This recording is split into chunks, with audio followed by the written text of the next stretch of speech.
No proven health benefits, unknown risks of eating placenta. While celebrities like Kourtney Kardashian and January Jones have touted the supposed health benefits of postpartum eating of the placenta, no scientific evidence supports such claims, a new study confirms. Ingesting the placenta after giving birth, a practice called placentophagy, is something almost all non-human mammals partake in. Enthusiasts believe it may help prevent postpartum depression, reduce post-delivery pain, increase energy levels and improve lactation. But after reviewing the existing scientific literature on the subject, Dr. Crystal Clark, a psychiatrist specializing in reproduction-related mood disorders at Northwestern University, found that there is no data to support these claims.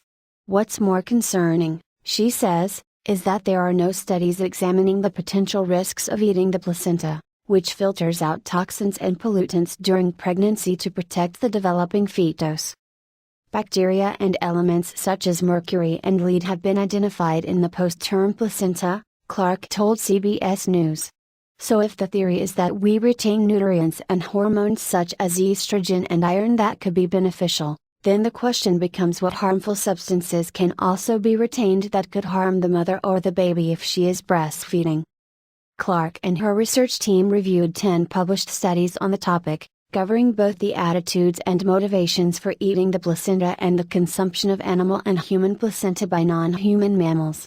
There are no studies of scientific rigor available on placentophagy in humans. The results were published in Archives of Women's Mental Health. We found that women most frequently chose to engage in placentophagy for the perceived benefit of improved mood and energy recovery, Clark said. But when we looked at the animal studies, we were not able to find evidence that supported any of the health claims. These same animal studies, she said, are commonly cited by placentophagy advocates, but the science did not translate to human use. What's more, when animals consume their placenta, they do so immediately after giving birth. That's not the case for humans, who frequently cook it, process it into capsules, or even make smoothies with the organ, adding an additional potential risk. In addition to not knowing what toxins may be retained in the placenta, there's no regulation regarding the treatment and processing of the placenta to ready it for consumption. It's often prepared in someone's kitchen, Clark said. We don't know if there are any sanitation issues. There's no standard for dosing. These are all things that can pose problems. Clark's team looked into the history of placentophagy in humans and found that the first documented accounts of the practice in postpartum women were in North America in the 1970s. While advocates commonly point to Chinese medicine as historical evidence of the practice, Clark found that it was traditionally used for the treatment of various ailments, including liver and kidney problems, infertility, and low energy, but not in postpartum women.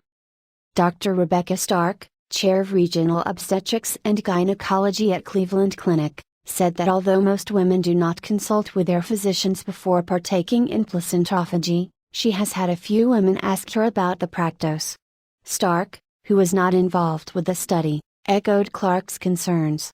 There have been studies that have shown bacteria and viruses can remain in the placenta tissue, and we don't know that it's being treated in a way that could prevent that from being passed to the mom, she said.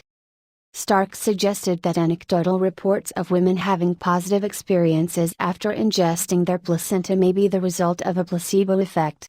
More research is needed to determine if this is the case and to look into the possible benefits or harms of the practice.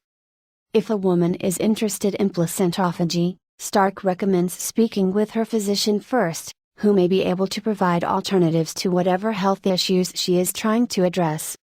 With something like this, you have to carefully look at what the reported benefits are, what's proven, and if it makes sense when you investigate it further, she said.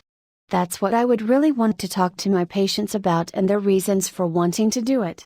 If the concern is postpartum depression or milk supply or sleepless nights, we can work with you to address these very common symptoms and conditions.